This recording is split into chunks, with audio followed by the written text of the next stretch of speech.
Hello bamboo dragon beast के पंजे armour protection की परत में धंस गए। दरारों में फैलती क्रैकिंग की आवाज गूंजी और अचानक वह आर्मर प्रोटेक्शन कांच की तरह टूटकर बिखर गया। टेटियन जायंट एलिफेंट अपना प्रोटेक्टिव आर्मर खो चुका था। उसी पल बैम्बू ड्रैगन बीस्ट ने उसके दांत पकड़कर उसे ऊपर खींच लिया, अपना चेहरा उसके स्तर तक लाते हुए एक चमकदार स्पिरिट एनर्जी का गोला छोड़ने की तैयारी की जिसमें अजीब शक्ति भरी थी। अचानक हेल बैम्बू ड्रैगन बीस्ट ने एक लंबा चिकना लाइट कॉलम बीस्ट टाइड के बीचों बीच दाग दिया। ऊपर उड़ते विंग्ड लोग घबराकर इधर उधर चक्कर लगाने लगे ताकि उस रोशनी से बच सकें। जो भी फियर्स बीस्ट उस लाइट में आया राख बन गया। टाटन जायंट एलिफेंट ने जल्दी से सिर झुका लिया, लेकिन उसके बाएं हिस्से की त्वचा बैम्बू ड्रैगन बीस्ट की आग से और सफेद स्कल दिखाई देने लगी। अंदर का ब्रेन सुरक्षित है या नहीं यह कोई नहीं जानता था। उसी समय बयान ने सिर उठाकर हल्के स्वर में कहा कि जैसे अभी हुए मूव ने उसे जायंट एलिफेंट से जुड़ी कनेक्शन से अलग कर दिया हो।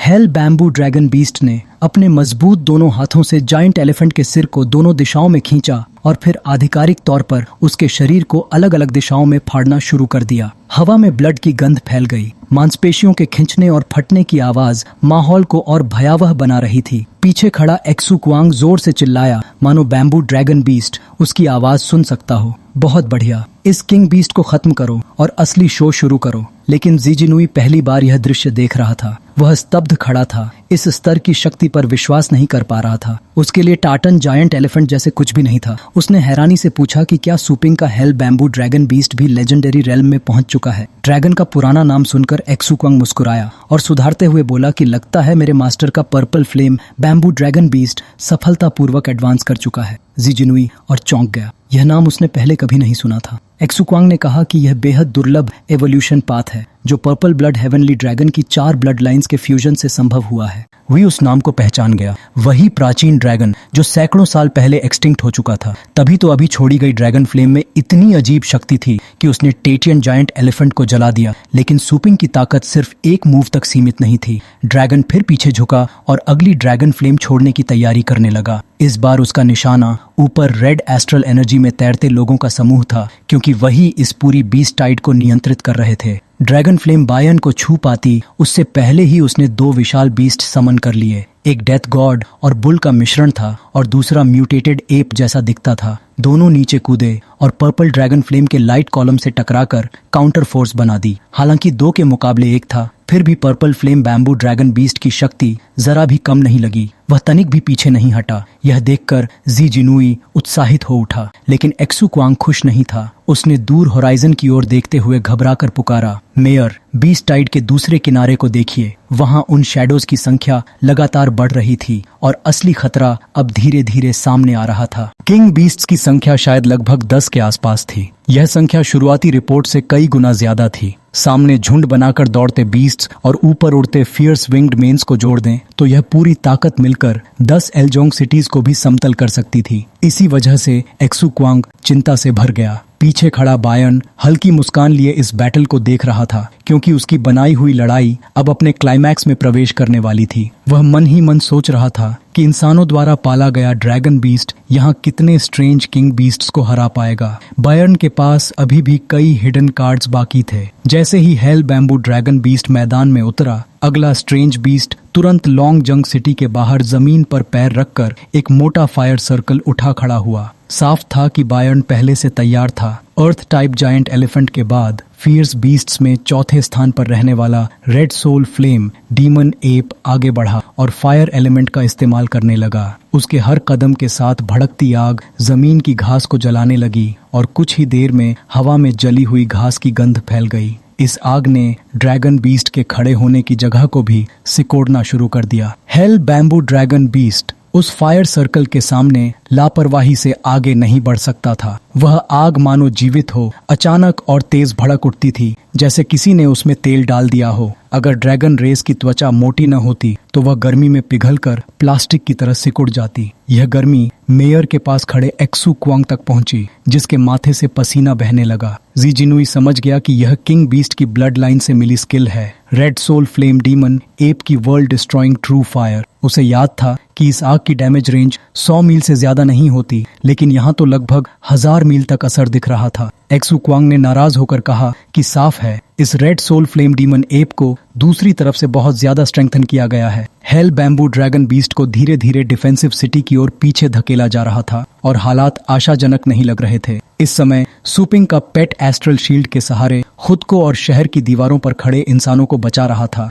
वरना वे कब के आग में झुलस चुके होते। एक्सू उपा क्वांग तुरंत बाहर जाकर मदद करना चाहता था, लेकिन जिजिनुई ने रोकते हुए कहा कि वर्ल्ड डिस्ट्रॉइंग ट्रू फायर के सामने तो किंग बीस्ट भी 70% दूरी बनाकर चलते हैं। क्या purple flame bamboo dragon beast इसे झेल पाएगा? लेकिन एक्सू क्वांग मुस्कुराया और बोला कि जायंट एलिफेंट को फाड़ देने से ये मत समझो कि वह सिर्फ फिजिकल अटैक में माहिर है। अब उसकी असली डोमेन दिखने वाली है। पर्पल फ्लेम बीस्ट ने मुंह खोल लिया और सिर से पूंछ तक पर्पल फ्लेम बहने लगी, मानो उसे अतिरिक्त शक्ति मिल रही हो। यह डिवाइन ट्रांसफॉर्मेशन स्किल के सक्रिय होने का संकेत था। लोगों को तब समझ आया कि फ्लेम बीस्ट की असली ताकत डिफेंस में है। अचानक शून्य से आयरन से ढका एक सुनहरा विशाल पैर प्रकट हुआ, बेहद भव्य और विशाल, जिसका आकार लॉन्ग हॉन्ग सिटी जितना था। उसके पैरों के नीचे पेड़ टूथपिक जैसे छोटे लग रहे थे। धीरे धीरे सिर से पैर तक आर्मर पहना एक विशाल मानव आकृति बनने लगी, हाथ में शील्ड लिए। सरसराहट की आवाज गूंजी और कुछ ही क्षणों में वह आकृति पूरे लॉन्ग हॉन्ग सिटी को ढकने लगी।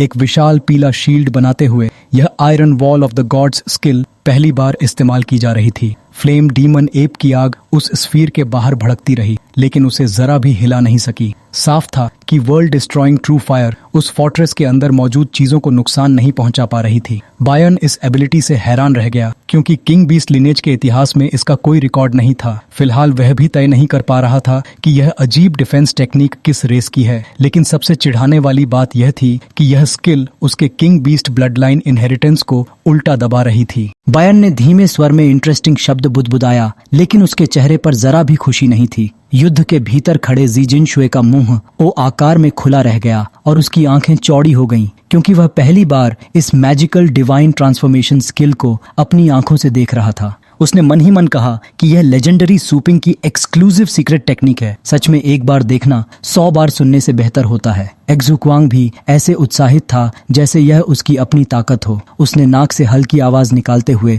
गहरी अबिस में इतने लंबे समय तक कैद रहे बायर्न को नीचे नजरों से देखा, मानो वह अब समय के बदलाव के साथ कदम नहीं मिला पा रहा हो। तभी सूपिंग की ठंडी आवाज पास में गूंजी कि क्या तुम्हें कुछ अजीब नहीं लग रहा? दोनों एक पल के लिए स्तब्ध रह गए और समझ नहीं पाए कि उसके शब्दों में अजीब क्या है, लेकिन वे तुरंत सतर्क होकर सूपिंग की बातों पर ध्यान देने लगे। सूपिंग ने शांत स्वर में कहा कि अभी जो टेटियन जायंट एलिफेंट सामने था वह बीस्ट टाइड के लिए शहर पर टूट पड़ने का बेहतरीन मौका था। फिर भी बायर्न ने उन्हें शहर के घेरे में घुसने का आदेश नहीं दिया। वे सब बस खड़े रहे, जैसे किसी और आदेश का इंतजार कर रहे हों। इसके बजाय बायर्न बार बार बड़े आकार वाले किंग बीस्ट्स जैसे फ्लेम डीमन एप को अकेले चुनौती देने दे रहा था, जो उनकी जीत की संभावना को कम करता दिख रहा था। दोनों को धुंधला सा एहसास हुआ कि कुछ गलत है, लेकिन असली समस्या क्या है यह समझ नहीं आ रहा था। मेयर जिनुई ने झिझकते हुए कहा कि शायद बायर्न सिर्फ प्रोबिंग कर रहा है, लेकिन बात पूरी होने से पहले ही एक्सू क्वांग ने तेज नजरों से स्थिति समझते हुए कहा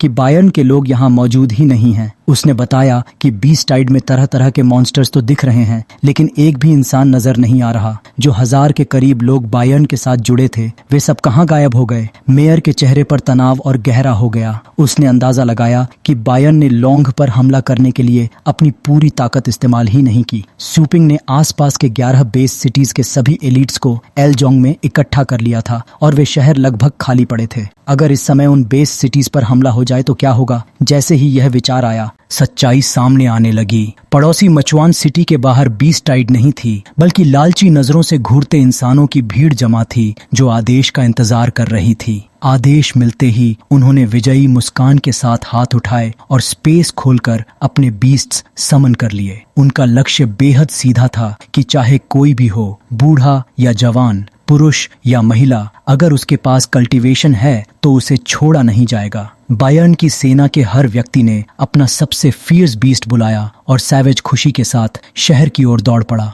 वे 4 पैरों वाले बीस्ट्स पर सवार होकर तेजी से बढ़े और जल्द ही लिजांग बे सिटी के पास स्थित योंगची सिटी तक पहुंच गए। उधर से तुरंत अर्जेंट न्यूज आई कि 11 बेस सिटीज निहाई, शिव, मचुआन, शेव, जुव, क्वांगी, योंगची, हुकुआन, जा, हुलान और उटिन में बायर्न की रेबल आर्मीज सिटीज घुस चुकी हैं। अब यह साफ हो गया कि शुरुआत से ही बायर्न का असली निशाना वे बेस सिटीज थे जहां सूपिंग ने अपनी ब्रांचेस खोली थीं। ऐसा लग रहा था कि एल्जांग पर आई बीस्ट टाइड सिर्फ उन्हें रोकने और समय खरीदने की एक चाल थी। अलग अलग जगहों पर फोर्सेस को गैदर करने के बाद उन्होंने एक साथ उन सिटीज पर अटैक शुरू कर दिया। अब लॉन्गहस्ट सिटी को फर्स्ट बैटलफील्ड कहा जाने लगा, जबकि आसपास की 11 जगहों को सेकंड बैटलफील्ड का नाम दिया गया। दोनों तरफ हालात अलग थे और इसी वजह से बायर्न के चेहरे पर एक जीत भरी मुस्कान फैल गई। लॉन्गजंग बे सिटी के सामने जो बीस्ट टाइड खड़ी थी वो असल में एक बेट थी, एक ऐसा जाल जिसमें फंसकर शहर के लोग बाहर कदम भी नहीं रख सकते थे, जबकि दूसरी तरफ बाकी सिटीज धीरे धीरे दुश्मनों का खाना बन रही थीं। यहीं से बयान की खतरनाक योजना सच में शुरू हुई। मेयर जी जिनशू जमीन पर गिर पड़े, सिर पकड़कर दर्द और गुस्से में बड़बड़ाते हुए बोले कि बायर्न कितना चालाक निकला। उन्हें अपनी ही जल्दबाजी पर पछतावा हो रहा था, क्योंकि बीस्ट टाइड की खबर सुनते ही उन्होंने बाकी सिटीज से सपोर्ट बुला लिया था और अब वही सिटीज खाली हो गई थीं। तभी बड़े परिवारों के परिचित चेहरे धीरे धीरे आगे आए, हाथ जोड़कर आदर से बोले कि बॉस सूपिंग, आपकी रिक्वेस्ट पूरी तरह तैयार है। शिंड डू वोंग और जो चैनलिन एक साथ बोले कि सब इंतजाम हो चुका है। सूपिंग के चेहरे पर आखिरकार हल्की मुस्कान आई। उसने संतोष से कहा कि अच्छा है, अभी भी सब कुछ समय पर है। बायर्न ने सूपिंग की ये कॉन्फिडेंट स्माइल देखी, मगर उसके मन में जिज्ञासा भी थी कि आखिर सूपिंग उसके खिलाफ कौन सा कदम उठाने वाला है। सेकंड बैटलफील्ड में जैसे ही अलग अलग साइज के डॉट्स शहर में घुसने लगे, अचानक आसमान में मिसाइल्स की तेज सीटी गूंज उठी। नीचे मौजूद गद्दारों पर सीधा एरियल अटैक शुरू हो गया।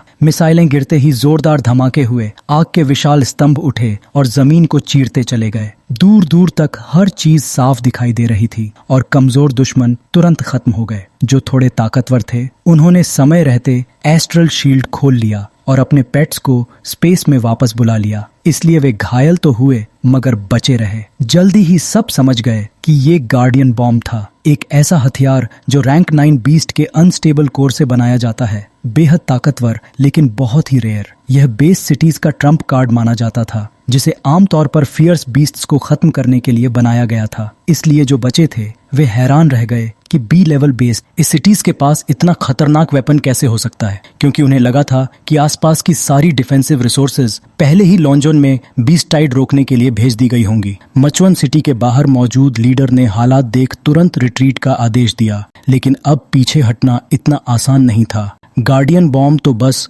शो की शुरुआत थी। लो अर्थ ऑर्बिट में मौजूद गैलेक्टिक स्टेशन एक्टिवेट हो चुका था। पहले से तय टारगेट्स पर दूसरा वार शुरू हो गया। बायर्न के लोग भागने के लिए मुड़े ही थे कि आसमान से गिरती चीज ने उनका रास्ता रोक लिया। वे घबराकर एक दूसरे से पूछने लगे कि आखिर ये क्या है। गार्डियन बॉम्ब की तरह जमीन से टकराते ही फटने के बजाय ये ऑब्जेक्ट हवा में ही रुक गया। रिएक्शन फोर्स की मदद से वह जमीन से थोड़ी ऊंचाई पर ठहर गया। स्क्वाड के हिसाब से डिस्ट्रीब्यूट होने के बाद उस ऑब्जेक्ट का बाहरी दरवाजा खुला और अंदर चमकती नीली रोशनी साफ दिखाई देने लगी। हाई टेक्नोलॉजी की चमकती हुई लाइट फैल रही थी। पता चला कि वो स्पेसशिप्स थीं, जिनमें लिजोंग के बड़े फैमिलीज के एलीट ट्रूप्स मौजूद थे, जिन्हें सूपिंग ने पहले से ट्रेन करके तैयार रखा था। इस वक्त हर सोल्जर हाई क्वालिटी आर्मर पहने हुए था। बड़ी संख्या में बाहर निकलते हुए बयान के रेबल्स के सामने आ खड़ा हुआ और मजाक भरे अंदाज में एक ही सेंटेंस बोला गया कि अब तुम बस जार में बंद टर्टल्स हो, भागने का कोई रास्ता नहीं। जिनके शरीर जख्मी थे उन्होंने चौड़ी आंखों से न्यूकमर्स को देखा और पूछा कि तुम लोग कौन हो, लेकिन उनकी पहचान जानने के लिए उन्हें सीधे हेल जाना पड़ता। फर्स्ट बैटलफील्ड में जिनशुई जब सेकंड बैटलफील्ड की लाइव इमेजेस देख रहा था तो उसके चेहरे पर मुस्कान फैल गई। उसकी आंखों से आंसू बह रहे थे, क्योंकि अब समझ आया कि लेजेंडरी सूपिंग ने उनकी साजिश पहले ही पहचान ली थी और जानबूझकर उन्हें अलग अलग चैलेंज देकर समय खींच रहा था। मेयर के मुंह से अपनी प्लान की बात सुनकर सूपिंग हल्का मुस्कुराया। उसकी स्ट्रेटजी साफ थी कि गैलेक्सी की रीइंफोर्समेंट फोर्स को सीक्रेटली लाकर काउंटर प्लान एग्जीक्यूट करना। धीरे से सूपिंग बोला कि मैंने अपनी साइड के सारे ट्रम्प कार्ड्स खोल दिए हैं बायर्न। मैं एरियल रिसप्लाई का इंतजार कर रहा हूँ और तुम किस चीज का इंतजार कर रहे हो। फिर उसकी आवाज ठंडी हो गई, जैसे फैसला सुना रहा हो कि तुम्हारे फ्यूनरल का इंतजार। बायर्न ने नहीं सोचा था कि उसकी योजना इतनी आसानी से समझ ली जाएगी, इसलिए उसने तुरंत साउंड ट्रांसमिट करके पूरी बीस्ट रेस को आदेश दिया कि सेंचुरी बैटल शुरू होने से पहले ही एल्जोंग को पूरी तरह मिटा दो। लॉन्गहोंग सिटी की ट्रांसपोर्ट कैपेबिलिटी अपनी मैक्सिमम लिमिट पर पहुंच चुकी थी। अंडरग्राउंड लॉजिस्टिक्स ट्रेन्स लगातार दौड़ रही थीं, फूड ट्रांसफर पॉइंट्स तक सप्लाई पहुंचाते हुए लंबे कॉरिडोर में सामान और सप्लाईज से भरे रास्तों पर लोग लगातार काम में लगे थे। तभी अचानक उनके सिर के ऊपर क्रैशिंग की आवाज गूंज उठी। ट्रेन को सीधा नुकसान नहीं हुआ, मगर हर कदम पर जोरदार वाइब्रेशन महसूस हो रहा था। किसी ने घबराकर कहा कि क्या मॉन्स्टर्स ने फुल स्केल अटैक शुरू कर दिया, क्योंकि बैटल शुरू होने से पहले ही वे सब नीचे थे, इसलिए सारी जानकारी बस अंदाज पर टिकी थी। टीम लीडर का तेज बनाते हुए सबको काम न रोकने को कहता रहा। उसने कहा कि इस बार मॉन्स्टर अटैक का स्केल शायद लेवल से भी आगे निकल चुका है और ऊपर का हाल कितना भयानक होगा सोच भी नहीं सकते। आर्मरी में काम कर रहे वर्कर्स भी लड़ाई पर चर्चा कर रहे थे। तभी अचानक बॉम्ब जैसी गड़गड़ाहट सुनाई दी। सब घबरा गए और काम रुक गया। ट्रांसपोर्ट ट्रेन तेज रफ्तार से दौड़ रही थी, मगर ऐसा भयानक आफ्टरशॉक आखिर किस चीज ने पैदा किया? कुछ देर बाद छोटे छोटे पत्थर गिरने लगे। छत में क्रैक्स बनने की आवाज साफ सुनाई देने लगी। किसी को नहीं पता था कि ये दरारें कितनी दूर तक जाएंगी, मगर सबको महसूस हो रहा था कि सरफेस पर कुछ बेहद खतरनाक हो रहा है। कुछ जिज्ञासु वर्कर्स खिड़की के पास जाकर बाहर झांकने लगे और फुसफुसाते हुए बोले कि ऊपर की लड़ाई टनल तक कैसे पहुंच सकती है, जो जमीन से सैकड़ों मीटर नीचे है। क्या ये किंग बीस्ट की डिस्ट्रक्टिव पावर हो सकती है? बायर्न ने पूरे ब्लू स्टार पर वॉर डिक्लेयर किया है। ये खबर सबके पास थी, लेकिन असली हालात कोई नहीं जानता था। अचानक भीड़ में खड़ा एक डरपोक नाम सिर पकड़कर चिल्लाया कि जरूर बायर्न ने खुद एक्शन लिया है। वो हेवनली फेट रेल्म का किंग बीस्ट है, और अगर वो मैदान में उतर आया तो हमारी जीत की कोई उम्मीद नहीं। अब जब फर्स्ट बैटलफील्ड में फर्स्ट किंग बीस्ट के अटैक की खबर पहुंच चुकी थी, तो सबके दिल में एक ही डर बैठ गया। लग रहा था कि अब मौत तय है। किसी ने कांपती आवाज में कहा कि हमारा खून चूस लिया जाएगा और हम सूखे हुए कॉर्पसेस बनकर रह जाएंगे। टीम मेंबर्स का हौसला टूटने न देने के लिए टीम लीडर ने सख्त आवाज में कहा कि मुझे अभी तक रिट्रीट का कोई ऑर्डर नहीं मिला है, सब तुरंत नीचे आ जाओ। उसने याद दिलाया कि जमीन पर काउंटलेस वॉर पेट मास्टर्स और सोल्जर्स किंग बीस्ट से लड़ रहे हैं। उन्हें एस्ट्रल एनर्जी भरने के लिए मेडिसिन और एम्यूनिशन चाहिए। हमारा मिशन ये सब उनके हाथ तक पहुंचाना है, न कि ये सोचना कि कौन सी साइड ज्यादा स्ट्रांग है। फिर उसने जोर से चिल्लाकर सबका हौसला बढ़ाया कि हम ये बैटल जरूर जीतेंगे। सोचो, एक लार्ज स्केल बीस्ट टाइड के बाद कितनी मटेरियल्स और स्पॉइल्स मिलेंगी। आने वाले फायदे की बात सुनकर सब एक साथ चिल्लाए कि सही कहा, सुपिंग जरूर बयान को हराएगा। वो हिस्ट्री का यंगेस्ट लेजेंडरी लेवल वॉर पेट मास्टर है। टीम मेंबर्स का ऑप्टिमिस्टिक एटीट्यूड देखकर टीम लीडर ने ताली बजाई और कहा कि सब सही सोच रहे हो। अब हम अगले स्टेशन के करीब हैं, इसलिए पूरी ताकत से दौड़ो। ट्रांसपोर्ट ट्रेन अंधेरे में लगातार आगे बढ़ती रही, इतनी तेज कि आंखें उसकी स्पीड पकड़ नहीं पा रही थीं। लेकिन किसी ने कल्पना भी नहीं की थी कि जहां सीलिंग टूटी थी वो ऊपर की लड़ाई की वजह से नहीं, बल्कि कांटों से भरी रूट्स जैसी कोई चीज धीरे धीरे रेंगते हुए इंतजार कर रही थी। उसी समय फर्स्ट बैटलफील्ड में बीस्ट टाइड के पीछे red soul flame demon ape पूरे शरीर में आग लिए दहाड़ता हुआ लॉन्गजांग बे सिटी की दीवार की तरफ बढ़ रहा था। लेकिन कुछ कदम चलने से पहले ही उसे पर्पल फ्लेम किंग बीस्ट के एस्ट्रल शील्ड ने रोक लिया। ये अर्थ टाइप ईवल बीस्ट और लॉन्ग हैंग सिटी के पर्पल फ्लेम बीस्ट के बीच भयंकर टकराव था। दोनों ऐसे लड़ रहे थे जैसे उनकी अपनी अलग दुनिया हो, और वुल्फ पैक जैसी दिखने वाली बीस्ट टाइड की संख्या पर ध्यान ही नहीं दे रहे थे। असल में ये बीस्ट टाइड भले ज्यादा थी, मगर ताकत में red soul flame demon ape और पर्पल फ्लेम बीस्ट के सामने कमजोर थी। इसलिए उन्होंने अपना टारगेट बदलकर सीधे ह्यूमंस और लॉन्गजांग बे सिटी पर शार्प क्लॉज से हंसी। खून की प्यास में डूबी बीस्ट टाइड सॉलिड मेटल की सिटी वॉल्स पर कूद पड़ी, इंसानों को पकड़कर फाड़ने की कोशिश करते हुए। लेकिन 1 मीटर से भी कम आगे बढ़ते ही उनकी हेड्स स्मॉल बुलेट से उड़ गईं। सब कुछ इतना तेज हुआ कि खून के छींटे तक नजर नहीं आए, बस कुछ फटी हुई स्किन के टुकड़े जमीन पर बचे। ये अटैक ह्यूमंस ने नहीं, बल्कि एक बहुत बड़े मशीन गन ने किया था, जिसे कम्बैटेंट कंट्रोल कर रहा था और लगातार गन बैरल बदलते हुए मॉन्स्टर्स पर फायर कर रहा था। बुलेट्स बरसाते हुए वॉरियर दहाड़ा कि यहाँ चढ़ने का ख्याल भी मत करना, यहीं मर जाओ,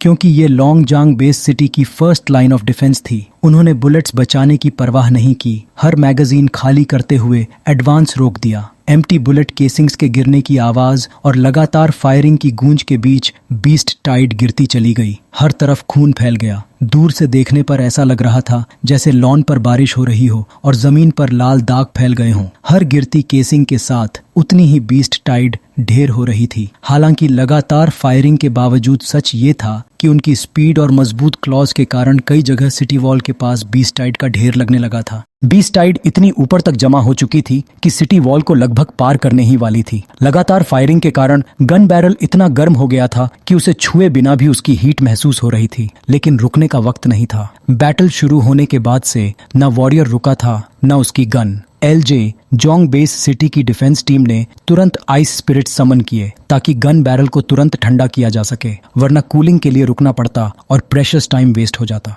थोड़ी ही देर में फायरिंग एफिशिएंसी कम होने लगी और उसी बीच बीस्टाइड के कुछ मेंबर्स सिटी वॉल के ऊपर चढ़ने में कामयाब हो गए। विशाल और ब्लड थर्स्टी फियर्स बीस्ट्स छलांग लगाकर उस चैरियट की तरफ बढ़े जहां से मशीन गन फायर हो रही थी। वे सीधे उस वॉरियर को जिंदा निगलना चाहते थे। फ्रंट लाइन पर खड़े उन सोल्जर्स की पर्सनल कॉम्बैट पावर ज्यादा नहीं थी। वे बस हेल्पलेस होकर अपनी मौत को सामने आते देख रहे थे। तभी ठीक आखिरी पल में एस्ट्रल एनर्जी से ढका एक चमकदार जूता हवा में घूमता हुआ आया और फियर्स बीस्ट के पंजों को रोक दिया। हवा में टकराने की साफ कैन साउंड गूंजी। एक मिडिल एज्ड मगर बेहद स्टाइलिश कद काठी वाला आदमी दिशा बदलते हुए बीस्ट को जोरदार किक मारकर चैरियट से नीचे गिरा देता है और चिल्लाता है कि जहां से आया है वहीं वापस जा। मौत के मुंह से बचे वॉरियर ने पहचान लिया कि ये कमांडर चिंडू वोंग हैं। वो हांफते हुए बोला कि मैं जिंदा हूँ। चिंडू वोंग चैरियट के अगले हिस्से पर उतरते हुए जोर से बोले कि सावधान रहो। बायन ने इन फियर्स बीस्ट्स को अलग अलग स्तर पर स्ट्रेंथन किया है। ये अपने सेम रैंक के बीस्ट से कहीं ज्यादा स्ट्रांग हैं, इसीलिए इतनी तेजी से एडवांस कर पा रहे हैं।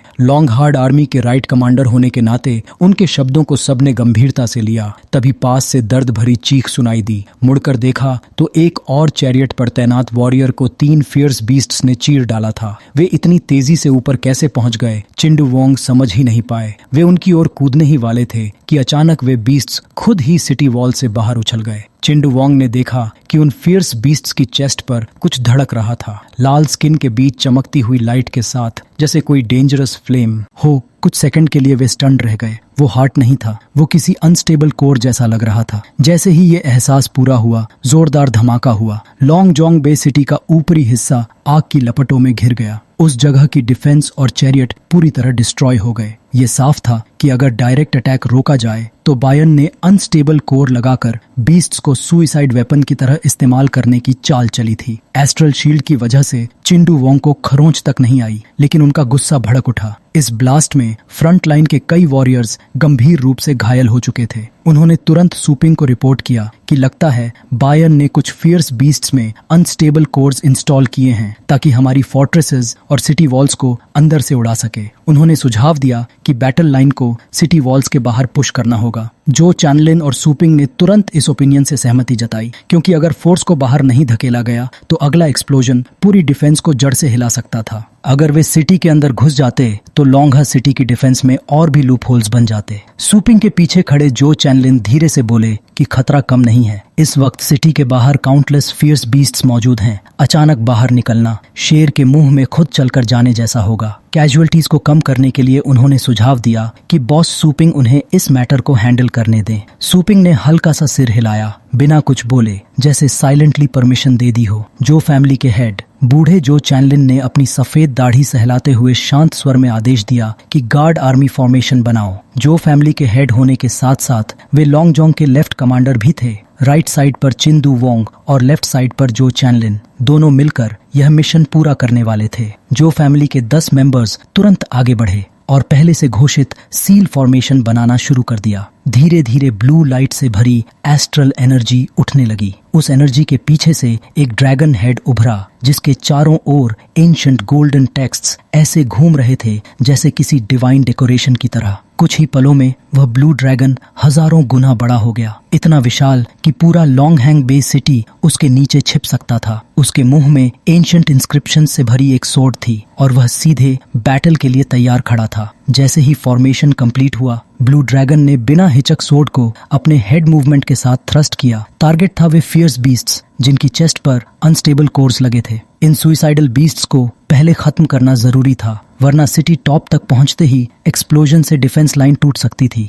लेकिन ब्लू ड्रैगन की सोर्ड के सामने इस ग्रुप के पास रेजिस्ट करने की ताकत ही नहीं थी। एक तेज हुश साउंड के साथ उनके सिर धड़ से अलग हो गए। यह सिर्फ एक दो नहीं, हजारों बीस्ट्स थे। जहां जहां सोर्ड गुजरी, सिटी वॉल पर चढ़ती बीस्ट टाइड का पूरा झुंड पल भर में साफ हो गया। ब्लू सोर्ड पर स्मोक और ब्लड लिपट गए, हवा में उड़ते हुए। नीचे जमीन पर एक लंबा गहरा पाथ बन गया जहां से धुआं उठ रहा था। यह दृश्य देखकर बाकी फियर्स बीस्ट्स इंस्टिंक्टिवली पीछे हट गए। वे अब ग्रुप बनाकर आगे बढ़ने की हिम्मत नहीं कर पा रहे थे। उसी पल हेल बैम्बू ड्रैगन बीस्ट ने red soul flame demon ape का विशाल सिर काट दिया। उसका कटा हुआ हेड बीस्ट टाइड के पीछे धड़ाम से गिरा और पूरा बैटलफील्ड फ्रीज हो गया। लीडिंग किंग बीस्ट इतनी आसानी से मारा गया था तो बाकी बीस्ट्स के बचने की उम्मीद ही क्या थी। हेल बैम्बू ड्रैगन बीस्ट की भयानक रोर गूंजी, जैसे वार्निंग दे रहा हो कि छोटे मोटे बीस्ट्स यहाँ आने की कोशिश भी मत करना। लॉन्ग हॉन्ग बे सिटी की रक्षा अब उसके हाथ में है। पहले ड्रैगन का प्रेजेंस ही काफी था, लेकिन अब उसकी पावर साफ दिख चुकी थी।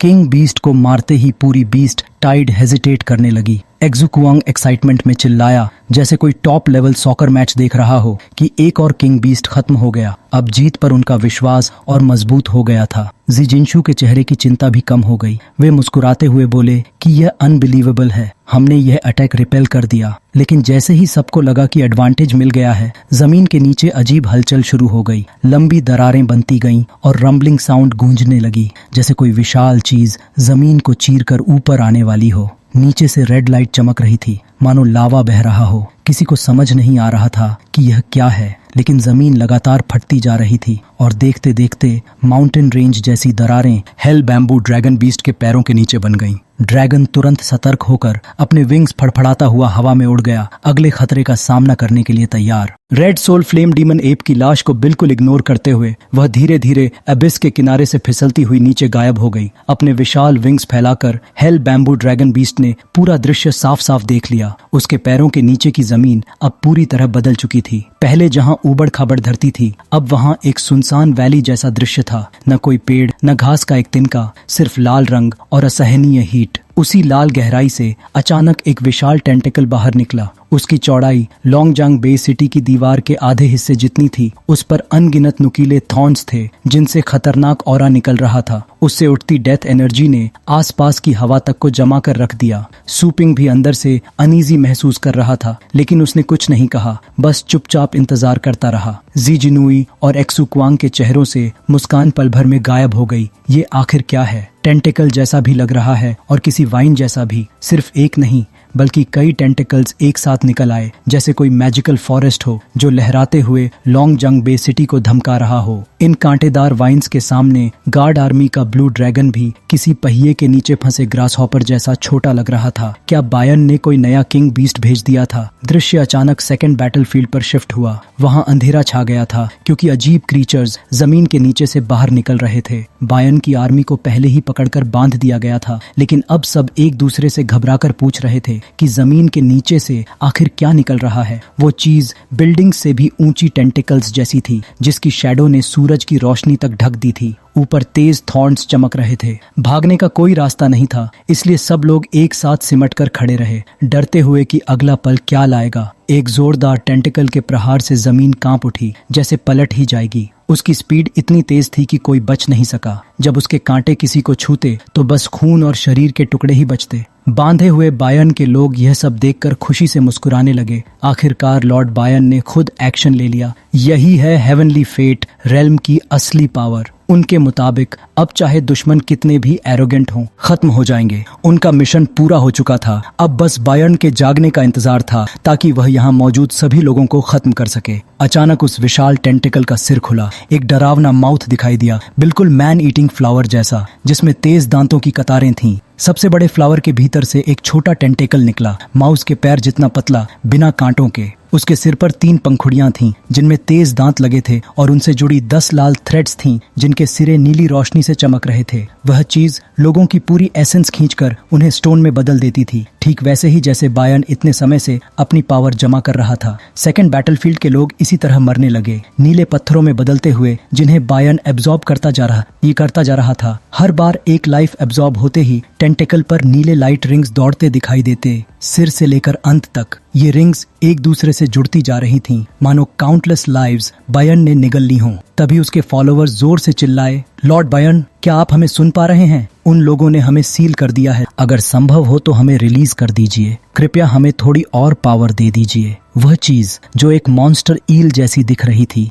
जमीन पर पड़े शवों को चबाते हुए मानो उनकी आवाज सुन चुकी हो। वह पलटी और अपने उस नुकीले फ्लावर जैसे माउथ को और चौड़ा खोल दिया, जैसे सच में उनकी बातें समझ रही हों। हम अब भी लड़ सकते हैं। लेकिन जैसे ही उस विशाल माउथ ने उनकी ओर रुख किया, जिसमें लार से भरे तेज दांत चमक रहे थे, सबको एहसास हो गया कि कुछ गलत है। सबके चेहरे पीले पड़ गए। बायर्न को तो उन्हें पावर स्टोन्स देने चाहिए थे, फिर वह अपने शार्प टीथ क्यों दिखा रहा था? घबराकर वह समूह भागने लगा, चिल्लाते हुए, रुको, प्लीज ऐसा मत करो। वे बस थोड़ा समय जीतना चाहते थे, क्योंकि उन्हें उम्मीद ही नहीं थी कि बायर्न के टेंटिकल्स उन्हीं पर हमला कर देंगे। मगर वह सच में उनकी पूरी एसेंस निकालने वाला था, किसी एक को भी छोड़े बिना। सबसे जोर से चिल्लाने वाला व्यक्ति तुरंत टेंटिकल्स में जकड़ लिया गया। उसका सीना टेंटिकल के निशाने पर आ गया। चाहे वह कितना भी रोया, उसे बख्शा नहीं गया। मैं बेकार नहीं बनना चाहता। जो पावर मैंने इतनी मेहनत से पाई है, ऐसा मत करो। लेकिन उस मॉन्स्टर ने कुछ नहीं सुना। सेकंड बैटलफील्ड के सभी लोगों को खत्म करता गया, बायर्न के खिलाफ गालियों को भी अनसुना करते हुए। तुम शांति से नहीं मरोगे बायर्न।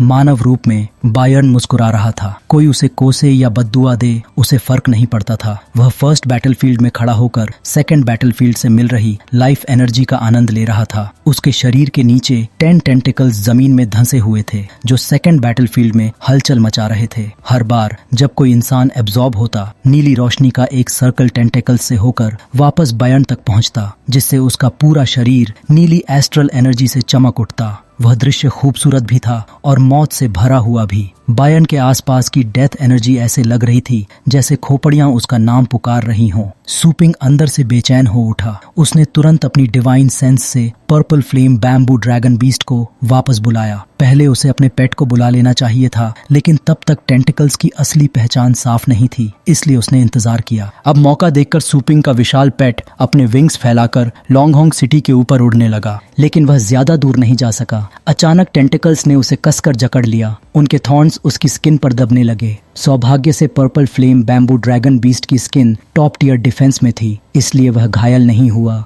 बस रस्सियों की तरह बंधकर बायर्न के लिए बेट बन गया। धीरे धीरे उसके दोनों पैर, फिर पूंछ और आखिर में गर्दन भी टेंटिकल्स में जकड़ गई। उसने माउथ खोलकर जोर से रोर किया, विंग्स को पागलों की तरह फड़फड़ाया, लेकिन खुद को छुड़ा नहीं पाया। इन टेंटिकल्स की पुलिंग फोर्स साधारण नहीं थी। चिंडू वोंग ने स्थिति बिगड़ती देख तुरंत चिल्लाकर सबको अलर्ट किया, बॉस सूपिंग का ड्रैगन रोका जा रहा है। उधर जो चानलन ने तुरंत हाथ उठाया। अपने साथियों के साथ हैंड सील बनाते हुए उसने ब्लू ड्रैगन को लॉन्गहैंग की रक्षा के लिए बुलाया। ब्लू ड्रैगन तेजी से आगे बढ़ा और उसके माउथ में पकड़ी सोर्ड का टिप टेंटिकल्स पर वार करने लगा, जो purple flame bamboo dragon beast को पकड़े हुए थे। यह वही सोर्ड थी जो हजारों फियर्स बीस्ट्स को एक साथ खत्म कर सकती थी, मगर पूरी ताकत लगाने के बाद भी टेंटिकल पर बस हल्की सी खरोंच आई, जैसे कोई ह्यूमन स्किन पर पड़े एक छोटे स्क्रैच जैसा। जो फैमिली पूरी कोशिश कर रही थी, यह समझते हुए भी कि उनकी ताकत बस यहीं तक है। शिंडू वोंग जोर से चिल्लाया,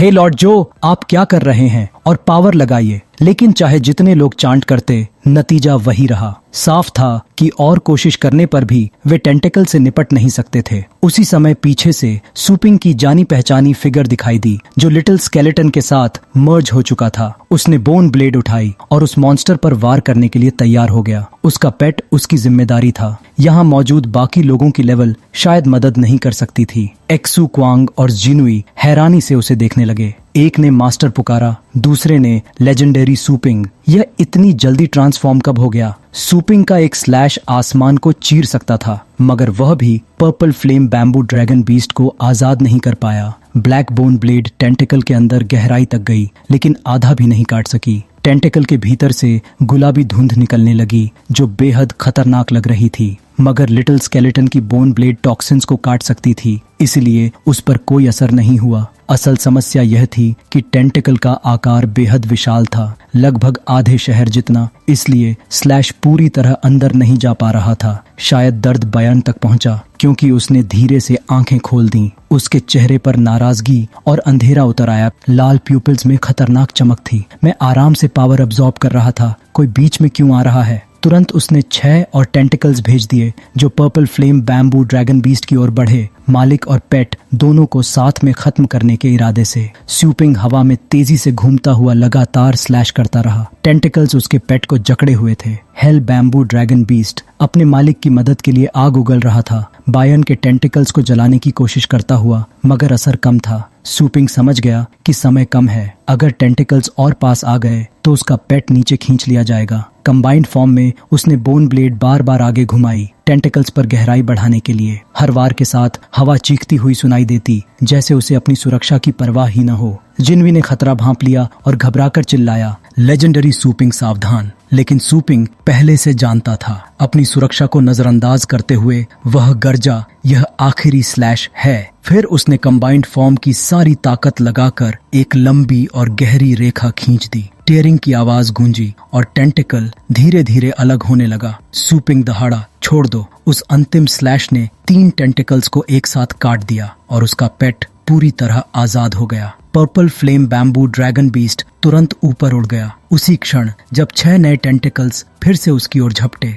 अपने विशाल विंग्स फैलाकर उसने शरीर मोड़ा और बिना झिझक आसमान की ओर उड़ गया। स्वीपिंग उसके सिर पर कूदकर बैठ चुका था और दिशा तय कर रहा था। अब सबसे जरूरी था यहाँ से निकलना। 10 टेंटिकल्स उनके पीछे पड़े थे, मालिक और पेट को वापस खींचने के लिए। अगर वे नीचे खींच लिए गए तो स्वीपिंग जैसा प्रतिभाशाली व्यक्ति भी नहीं बच सकता था। जो चैनलिन ने टेंटिकल्स को पास आते देखा तो तुरंत ब्लू ड्रैगन को शहर की रक्षा के लिए बुलाया। स्वीपिंग ने स्वॉर्ड घुमाकर टेंटिकल्स को स्वीप करना शुरू किया ताकि उनकी स्पीड रुक जाए और वे उसके पेट को छू न सकें। उसे पता था कि यह वार टेंटिकल्स को काटने में असरदार नहीं होगा, मगर एडवांस रोकने और उनकी ताकत थामने के लिए शायद काम कर जाए। लेकिन बायन के टेंटिकल्स बेहद खतरनाक थे। उन्होंने अपने सिर सख्त कर लिए और सीधे ब्लू ड्रैगन को चीरते हुए निकल गए। सोर्ड, हॉर्न्स और पूरा फॉर्मेशन टूट गया। हवा में क्रैक की आवाज गूंजने लगी। जो फैमिली फॉर्मेशन को संभालने की कोशिश कर रही थी, मगर सब बेकार था। जैसे ही ब्लू ड्रैगन फॉर्मेशन टूटा, ज़ेचूटियन ने मुंह दबाकर खून उगल दिया। उसकी हालत बेहद खराब थी। साफ था कि फॉर्मेशन पूरी तरह नष्ट हो चुका था और अब उसे रिकवर करने का कोई तरीका नहीं था। यह देखकर चिन दुवोंग घबरा गया। जिस डिफेंस लाइन पर हमें हमेशा गर्व था, पल भर में टूट गई। लॉन्गजंग बे सिटी अब तक उसी पर निर्भर थी, मगर बयान ने उसे भी नष्ट कर दिया। फॉर्मेशन कास्ट करने वाले लोग जो चैनलिन जैसी एस्ट्रल एनर्जी नहीं रखते थे, इसलिए वे जमीन पर गिरकर खून उगलते हुए मरने लगे। टेंटिकल ने ब्लू ड्रैगन की डिफेंस लाइन तोड़ दी और बेस सिटी की दीवारों के कई हिस्से भी चकनाचूर कर दिए। आग के समंदर में मरते लोगों को देखकर चिंग दुवोंग को समझ नहीं आ रहा था कि यह विनाश कितनी भयानक ताकत से हुआ है। लेकिन एक बात साफ थी, दोनों पक्षों की ताकत में जमीन आसमान का फर्क था। क्या यही हेवनली फेट रेल्म की ताकत थी? सिर्फ हाथ हिलाने से इतने लोग मारे गए, बिना पलक झपकाए। एस्ट्रल एनर्जी का स्रोत जैसे अंतहीन था। ब्लू ड्रैगन डिफेंस टूटने के बाद भी बायान रुका नहीं। वह आसमान में purple flame bamboo dragon beast के पीछे भागता रहा। टेंटिकल्स फैलाकर वह मालिक और पेट दोनों को पकड़ना चाहता था। जैसे ही वह स्वीपिंग के करीब पहुंचने वाला था, सब कुछ अचानक रुक गया। उसके सामने सिस्टम नोटिफिकेशन उभरा। वह स्टोर के एयर स्पेस में प्रवेश कर चुका था। उस पल स्वीपिंग ने चिंता छोड़ दी और मुड़कर बायन को घूरा। आखिर समय आ गया। बायन ने धीरे से आंखें खोली और ठंडे स्वर में पूछा, कौन सा समय? उसके दिमाग में कोई भी चीज उसे रोकने लायक नहीं थी, लेकिन स्वीपिंग की लंबे समय से की गई तैयारी अब सामने आने लगी। उसने हाथ लहराया और एक अजीब शक्ति बाहर निकली कि टेंटिकल्स को रोक दिया। उनके सिर फटने लगे और टीयरिंग की आवाज हवा में गूंज उठी। स्वीपिंग के पीछे लगे टेंटिकल्स जैसे ही उसके चारों ओर मौजूद शील्ड से टकराए, तुरंत टूटकर बिखर गए। क्योंकि स्टोर के प्रोटेक्टेड एरिया में होस्ट को इनविंसिबल इफेक्ट मिल जाता था और स्टोर की छत भी उसी सुरक्षा में शामिल थी। सिस्टम पेट के साथ कॉम्बिनेशन फॉर्म में रेड आइज लिए, स्वीपिंग ने अपने ओपोनेंट को खतरनाक नजरों से देखते हुए कहा, अब मरने की बारी तुम्हारी है। इस दुनिया में लौटने के बाद पहली बार बयान ने किसी को उसे मौत की सजा सुनाते सुना था। उसकी आंखें अंधेरी हो गईं। उसने लॉन्ग बे सिटी के लोगों को घूरते हुए धीरे से दोहराया, मौत का दिन। नीचे उसके टेंटिकल्स आकार में छोटे होने लगे, मगर संख्या बढ़ती गई। कुछ ही पलों में वे घने जंगल की बेलों की तरह बाहर निकले और बयान के चारों ओर लिपट गए। उसके लिए अलग फॉर्मेशन बन गया। वाइनस की संख्या लगातार बढ़ती गई और धीरे धीरे एक विशाल ह्यूमन फिगर का आकार लेने लगी। पहले लिम्स बने, फिर धीरे धीरे आर्म्स, चेस्ट और हेड पर मसल्स उभर आए। उन सबके अंदर बायन की पहचान वाली लाल रंग की डेडली एस्ट्रल एनर्जी बह रही थी। वह चीज खड़ी भी हो गई, एक ट्री मैन की तरह आसमान में तैरते बादलों को छूती हुई। स्पष्ट था कि यह बायन की वाइन्स से बना हुआ रूप था। इस वक्त वह लॉन्गहोंग के मुकाबले पूरी तरह हावी दिख रहा था। अब लॉन्गहोंग उसके लिए सिर्फ आंख और नाक जितना छोटा लग रहा था। जी जिनशुई ने जब उसकी परछाई अपने शहर पर गिरते देखी तो उसे लगा सारी उम्मीद खत्म हो गई। हम इस मॉन्स्टर को कैसे हराएंगे? आमतौर पर आत्मविश्वास से भरा रहने वाला एक्सु क्वांग भी चुप था। वह भी उस विशाल शैडो के नीचे हाथ पीछे किए खड़ा था, जैसे मौत का इंतजार कर रहा हो। बायान ने ठंडी आवाज में पूछा, अब भी कहोगे कि मेरी मौत का दिन आ गया? उसके शरीर से स्कल्स निकलकर हवा में तैरने लगे। चारों ओर सड़ांध और मौत की गंध फैल गई, लेकिन सूपिंग अकेला था जो उस ट्री मैन के रूप से प्रभावित नहीं हुआ। वह जमीन पर उतरा, फिर लिटिल स्केलेटन से अलग होकर अपने नॉर्मल फॉर्म में लौट आया और केवल एस्ट्रल एनर्जी से हवा में तैरने लगा। उसने शांत नजरों से बायान को देखते हुए दोहराया, अगर भरोसा नहीं है तो मुकाबला करके देख लो। दूसरी तरफ उसे चैलेंज देते देख जी जिनशुई के माथे पर पसीना आ गया। हेवनली फेट रेल्म के सामने उसने खुद कंबाइंड स्टेट भी खत्म कर दी और वॉर पेट को भी वापस बुला लिया। सूपिंग आखिर सोच क्या रहा था? क्या वह एम्प्टी सिटी स्ट्रैटेजी से बयान को डराना चाहता था? अगर बयान धोखा नहीं खाया तो हम बिना दफनाए मर जाएंगे। बयान की सिकुड़ी आंखें सूपिंग पर टिक गईं, जैसे वह सोच रहा हो उसे सबसे दर्दनाक मौत कैसे दी जाए। उसके आदेश पर अंधेरे में ट्री मैन ने लाखों वाइन से बने अपने पैर उठाए और एक कदम बढ़ाया। जमीन कांप उठी। जहां फुट होना चाहिए था वहां एक जलता हुआ गोल घेरा था जो लॉन्ग सिटी की चोटी से 20 मीटर से भी कम दूरी पर था। सिर्फ एक स्टॉम्प और पूरा शहर चकनाचूर हो जाता। एक्सु क्वांग घबराकर मेयर को उठाकर भागना चाहता था।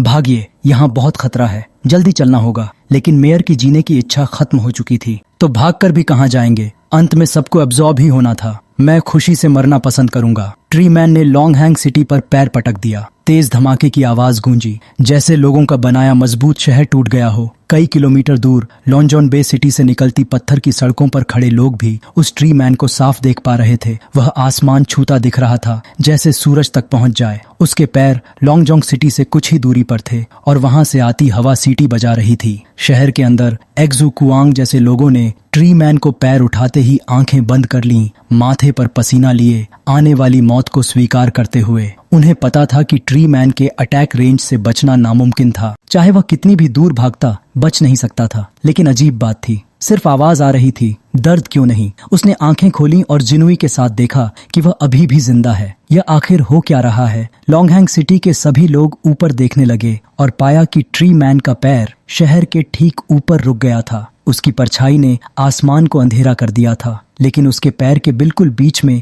एक काला घेरा था जिसके केंद्र में एक सुनहरा बिंदु चमक रहा था। वह सूपिंग था। सिर्फ अपने 2 हाथों और golden crow divine demon body के सहारे वह ट्री मैन के पूरे भार को रोक रहा था। समझते ही कि उसने पूरे बेस को बचा लिया, कुवान खुशी से चिल्लाया, मास्टर! इतना भारी वजन संभालते हुए भी सूपिंग बिल्कुल शांत दिख रहा था। उसकी सुनहरी आंखों में तिरस्कार चमक उठा। बस वाइन्स का ढेर ही तो है, देखना मैं इन्हें वापस उनकी असली हालत में लौटा दूंगा। अपना 1 शॉट किल मूव इतनी आसानी से टूटते देख बायन गुस्से से भर गया। उसे यकीन नहीं हो रहा था कि एक छोटा इंसान उसका सामना कर रहा है। उसने तुरंत ट्री मैन को आदेश दिया कि दोनों हाथ घुटनों पर रखकर और वाइन्स जोड़कर पैर पर दबाव बढ़ाए और सूपिंग को पूरी तरह कुचल दे। बायन के दिमाग में इंसान सिर्फ टिड्डों की तरह थे जो गाड़ी रोकने की कोशिश कर रहे हों। गाड़ी भारी हो तो टिड्डों की कोई औकात नहीं। लेकिन अजीब तरह से ट्री मैन का पैर पहले जैसा सीधा नहीं रहा।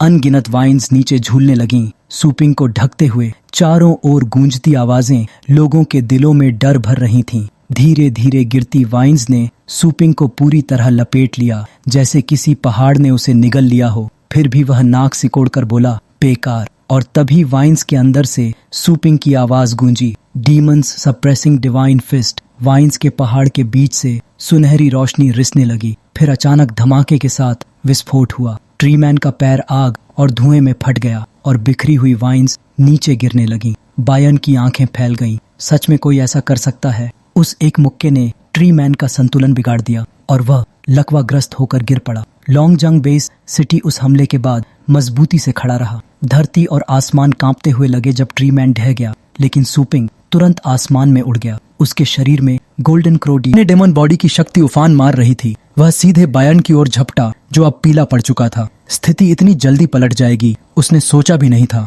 बायन, आओ, मेरा एक मुक्का सहो। सूपिंग का मुक्का सीधे बायर्न के शरीर पर पड़ा और उसकी चीख निकल गई। अगले ही पल उसका इंसानी रूप और नीचे की वाइन्स हवा में बिखर गई। जैसे ही मालिक का नियंत्रण टूटा, ट्री मैन सूखी लकड़ियों के ढेर में बदलकर जमीन पर गिर पड़ा। एलजे जोंग सिटी से थोड़ी दूरी पर उसका शरीर टुकड़ों में बिखर गया। यह दृश्य देखकर सभी लोग स्तब्ध रह गए। एक्जुक्वांग ने मुंह खोलकर पास खड़े मेयर से कहा, अभी जो हुआ तुमने देखा ना, क्या वह सच था या झूठ? स्ट्रैटेजिक कमांड सेंटर में बैठे लोग शुरुआत से लेकर अंत तक वह दृश्य देखते रहे, लेकिन किसी के मुंह से एक शब्द नहीं निकला। बायर्न ने अनगिनत लोगों की एसेंस सोखकर अपनी ताकत बढ़ाई थी, फिर भी सूपिंग के एक मुक्के से खत्म हो गया। उनकी आंखों के सामने वह ट्री मैन जो बायर्न ने वाइन्स से बनाया था, सिर फटने और अंग टूटने के साथ बिखर चुका था कि बायर्न के लाइफ सिग्नल्स तेजी से गायब हो रहे हैं और पूरा कमरा सन्नाटे में डूब गया। स्टाफ घबराकर बो की ओर मुड़े और चिल्लाए, वाइस प्रेसिडेंट,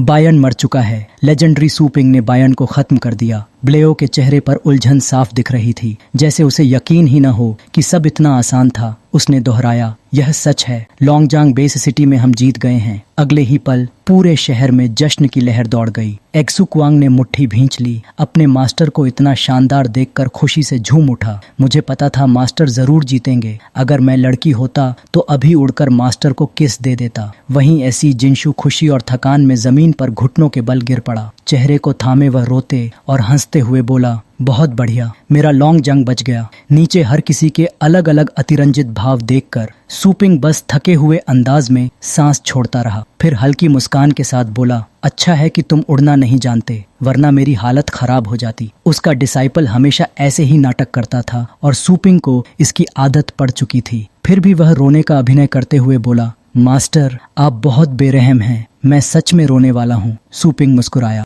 ठीक है, नाटक बंद करो। लेकिन उसी पल उसके डिवाइन सेंस में अचानक एक अजीब आवाज गूंजी, तुमने आखिर किया क्या है? सूपिंग के चेहरे की सारी खुशी गायब हो गई। वह आवाज सीधे उसके दिमाग में उतर रही थी और पूरी तरह अनजान थी, लेकिन वह समझ गया कि यह किसकी है। डर से भरे चेहरे के साथ उसने दूसरी बात सुनी, एक इंसान जो लेजेंडरी रियल्म का नाटक कर रहा है, तुमने कौन सा ट्रिक इस्तेमाल किया? इतनी आसानी से किसी ने उसकी सच्चाई पकड़ ली थी और दिमाग में आवाज भेजी थी। तो मैं आपको बताना चाहता हूँ कि सूपिंग अभी तक लीजेंडरी लेवल तक नहीं पहुंचा है, वह लेवल 7 तक ही होगा। अब चलो स्टोरी को आगे कंटिन्यू करते हैं। सूपिंग ने तुरंत चारों ओर देखते हुए दहाड़ लगाई, बायर्न बाहर आओ। आसमान से कोई जवाब नहीं आया। नीचे खड़ा एक्सुक्वांग उलझन में बोला, मास्टर आप क्या कह रहे हैं? अभी तो आपने बायर्न को मार दिया। सूपिंग ने बिना पीछे देखे शांत स्वर में कहा, बायर्न मरा नहीं है, वह अभी भी मुझसे बात कर रहा है। डिसाइपल हैरान रह गया, लेकिन बायर्न का शरीर तो वहीं पड़ा है। सूपिंग अब परवाह नहीं कर रहा था। वह ऊंचाई पर खड़ा होकर हर दिशा में चिल्लाया, बायर्न कहाँ हो तुम? सामने आओ। तभी बायर्न की जगह एक नरम महिला आवाज सुनाई दी, अपनी ताकत बेकार मत करो। सूपिंग ने मुड़कर देखा, वह आना थी, उसके पेट स्टोर से बाहर आती हुई। आज स्टोर बंद था, फिर भी वह हमेशा की तरह सर्विस यूनिफॉर्म में थी। उसने शांत आंखों से सूपिंग को देखा और ठंडे स्वर में कहा, तुम उसे नहीं ढूंढ पाओगे। सूपिंग ने तुरंत पूछा, तुम ऐसा क्यों कह रही हो? क्योंकि अन्ना के शब्दों से साफ था कि वह कुछ जानती है। लॉन्गहैंग सिटी की सुरक्षा से उसका कोई लेना देना नहीं था। यहाँ तक कि अगर पूरा शहर टूट भी जाता, वह बिल्कुल प्रभावित नहीं होती। सीन यहीं थम गया और सूपिंग के दिल में एक नया शक जन्म ले चुका था। वह फिर भी जिंदा रह सकती थी। चमकती हुई गोल्डन प्यूपल से सूपिंग को घूरते हुए अन्ना ने दोबारा कहा, मेरा मतलब बिल्कुल वही है जिसे तुम बायर्न कह रहे हो, वह यहाँ नहीं है। सूपिंग का पूरा शरीर एस्ट्रल एनर्जी से घिरा हुआ था। वह हवा में तैर रहा था और अपने स्टोर के नीचे खड़ी लड़की को संकोच और उलझन से देख रहा था। बायर्न यहाँ नहीं है। काफी समय बाद सूपिंग के चेहरे पर घबराहट और भ्रम एक साथ दिखाई दिए। असंभव है, मैंने अभी अभी बायर्न की आवाज सुनी है। अपने एस्ट्रल एनर्जी से ढके हाथ को देखते हुए वह और भी उलझ गया। जो एहसास मुझे हो रहा है वह झूठा नहीं हो सकता। भले ही वह उस मॉन्स्टर बायर्न को देख नहीं पा रहा था, लेकिन उसे साफ महसूस हो रहा था कि कोई उसे ठंडी और उपहास भरी नजरों से देख रहा है। सूपिंग के शरीर की हर कोशिका, हर रोम उस निगाह को महसूस कर रहा था। उसे एक बात का पूरा यकीन था, कोई उसे देख रहा है और वह नजर बेहद अंधेरी थी, जैसे उसके संसार का सूरज उस घूरती हुई दृष्टि में समाकर हमेशा के लिए गायब हो गया हो। चारों ओर जैसे काले बादल मंडरा रहे थे। यह एहसास वैसा ही था जैसा उसका शरीर खतरे की चेतावनी देता है। बस फर्क इतना था कि उसकी वर्तमान परसेप्शन उस दुश्मन का कोई निशान पकड़ नहीं पा रही थी। अपने ही निष्कर्ष पर भरोसा न कर पाने की स्थिति में सुपिंग तुरंत नीचे खड़ी उस शांत देवी की ओर बढ़ा और पुकारा, एना। वह उसके सामने उतरकर कठोर स्वर में बोला, जल्दी समझाओ, तुम्हारा क्या मतलब है कि बायन यहाँ नहीं है? आना ने कभी चिंता या घबराहट नहीं दिखाई थी। उसने शांत स्वर में पूछा, बताओ, तुम्हारे और बायन में क्या अंतर है? सुपिंग ने भौहें सिकोड़ ली। वह समझ नहीं पाया कि वह किस ओर इशारा कर रही है। अंतर? वह एक फियर्स बीस्ट है, मैं इंसान हूँ, और क्या अंतर हो सकता है? अना की चमकीली गोल्डन आंखें सीधे सुपिंग पर टिकी थीं, जैसे किसी बच्चे को धैर्य से समझा रही हो। तो मैं सवाल दूसरे तरीके से पूछती हूँ, तुम्हारे हिसाब से हेवनली फेट रेल्म और रैंक 8 कल्टीवेशन में क्या फर्क है? यह सवाल सुपिंग ने कभी गंभीरता से सोचा ही नहीं था। वह बुदबुदाया, हेवनली फेट रेल्म। उसके आसपास के लोग हमेशा इन रेल्म्स को अलग मानते आए थे, इसलिए उसने कभी गहराई से विचार नहीं किया। कुछ सोचकर वह बोला, रैंक 8 से एक स्तर ऊपर है। बायरन की ताकत मुझसे ज्यादा है, उसकी स्पीड भी तेज है। उसे याद आया बायरन का वह रूप जिसमें वह बूढ़े इंसान जैसा दिखता था, शरीर पर टेंटेकल्स फैले हुए। सुपिंग ने मन ही मन सोचा, क्या मुझे यह भी कहना पड़ेगा कि उस मॉन्स्टर के पास मुझसे ज्यादा टेंटेकल्स हैं? काफी समय बाद अना ने उसे इतना मूर्खतापूर्ण जवाब देते देखा। उसके होंठों पर व्यंग्य भरी मुस्कान आ गई। चींटी जैसी सोच सच में दिलचस्प होती है, उसने तंज किया। तुम्हारी नजर में क्या हेवनली फेट रेल्म वाला बंदर बस रैंक 8 वाले बंदर जैसा ही है जिसके हाथ में पत्थर दे दिया गया हो? स्पष्ट था कि अना उसे ही उस बंदर से तुलना कर रही थी। सुपिंग कुछ कह नहीं पाया। वह उसकी बातों का विरोध नहीं कर सकता था, क्योंकि उसे अना से बहुत सी जानकारी चाहिए थी। गुस्सा होने के बावजूद उसने स्वर नरम किया, घुमा फिराकर मत बोलो, साफ साफ बताओ तुम क्या कहना चाहती हो। अना की गोल्डन प्यूपिल्स में खतरनाक चमक उभरी। वह गंभीर स्वर में बोली, ध्यान से सुनो, जो लोग हेवनली फेट रेल्म तक पहुंचते हैं उनके हाथ में एक लॉ होता है। अन्ना के हर शब्द जैसे सुपिंग के दिमाग में धीरे धीरे घुस रहे थे, लेकिन वह अब भी उलझा हुआ था। लॉ क्या होता है? उसने अपना दाहिना हाथ उठाया। उसकी हथेली में लाइटनिंग पाथ की कड़कड़ाहट गूंज रही थी। वह बोला, क्या ये लॉ उसी लाइटनिंग पाथ जैसा है जो मेरे पास है? अन्ना ने हल्का सा सिर झुका लिया ताकि उसकी आंखों में छिपा उपहास साफ न दिखे। वह शांत स्वर में बोली, लाइटनिंग? तुम्हारे स्तर पर उसे होल्डिंग नहीं कहा जा सकता। ज्यादा से ज्यादा तुमने सिर्फ थ्रेशोल्ड को छुआ है। बाहर के शांत आकाश की ओर देखते हुए अन्ना ने धीरे धीरे सच बताया, जिसे तुम बायन कहते हो वह सच में स्पेस लॉ को होल्ड करता है। उसने स्पेस लॉ क्या है यह स्पष्ट शब्दों में नहीं बताया, लेकिन उसकी आवाज गंभीर थी। अगर कोई खुद को सिकोड़कर एक डायमेंशन स्पेस में प्रवेश कर जाए तो उसे कोई कभी ढूंढ नहीं सकता। अन्ना की आवाज स्थिर थी, लेकिन वह जैसे किसी अदृश्य श्रोता की डिवाइन सेंस में चुभ गई। उसी क्षण वह ठंडी और डरावनी निगाह जो सुपिंग को घूर रही थी अचानक गायब हो गई। सुपिंग ने महसूस किया कि उसके शरीर के हर रोम से वह अजीब दबाव हट गया है, जैसे किसी ने उसे बंधन से मुक्त कर दिया हो। उसने चारों ओर देखा। क्या अन्ना ने बायन के स्पेस लॉ को पहचान लिया, इसलिए वह भाग गया? अचानक सुपिंग को याद आया, तो शहर के बाहर जिसे मैंने मारा वह सिर्फ फेक बॉडी थी। वह अपनी हैरानी छिपा नहीं पाया। क्या शुरुआत से बायर्न का असली शरीर स्पेस लॉ में छिपा था? अन्ना ने सीधे उत्तर नहीं दिया। वह हाथ जोड़कर मुड़ गई, स्टोर की ओर चलती हुई, लेकिन उसने सुपिंग की बात से इनकार भी नहीं किया। सही कहा,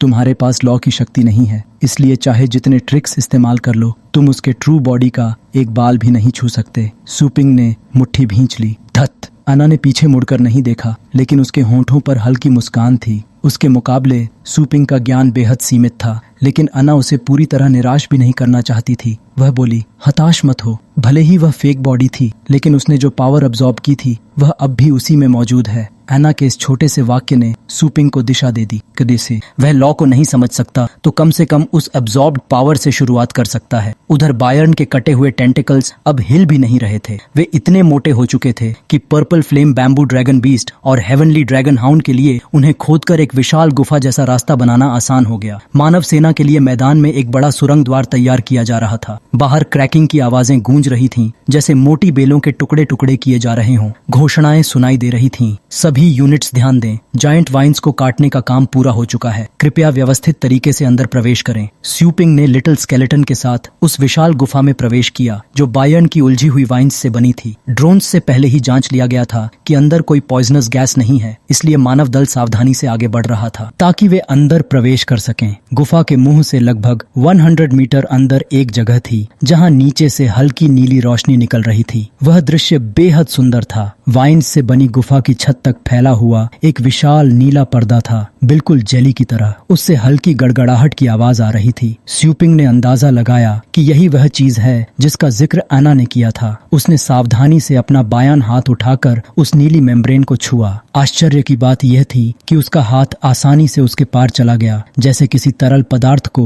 दीवार की तरह खड़ा कर दिया गया हो। अपनी डिवाइन सेंस से उसने थोड़ा सा एस्ट्रल एनर्जी उसमें प्रवाहित किया। वह मेम्ब्रेन 2 बराबर नीले हिस्सों में अलग हो गई। स्यूपिंग ने रास्ता खोला और उस फेक बॉडी के पार चला गया जिसे उसने बाहर मारा था। सीमा पार करते ही साफ नीला आसमान दिखाई दिया। स्यूपिंग और लिटिल स्केलेटन एक ऐसे संसार में दाखिल हुए जो हर आकार के क्रिस्टल से भरा हुआ था, जो क्षितिज तक फैले हुए थे। इन क्रिस्टल्स का नीला रंग अलग अलग गहराई का था, लेकिन सब मिलकर एक विशाल गुफा जैसा दृश्य बना रहे थे। यह बायन के शरीर के अंदर का एक और आयाम था। स्यूपिंग ने अपनी शक्ति का उपयोग करके इन क्रिस्टल्स को बाहर स्थानांतरित करना शुरू किया, बायन के स्पेस से उन्हें निकालते हुए। लेकिन वह अकेला सब साफ नहीं कर सकता था, क्योंकि बायन के अंदर मौजूद अन्य गुफाओं से लगातार और क्रिस्टल्स नीचे गिरते जा रहे थे। ऐसा लग रहा था जैसे वह किसी हजारों साल पुराने खजाने में आ गया हो, जहां पहले कभी कोई नहीं पहुंचा। स्यूपिंग ने अपनी घड़ी की रोशनी से आसपास का दृश्य रिकॉर्ड कर कमांड लाइन पर संपर्क किया।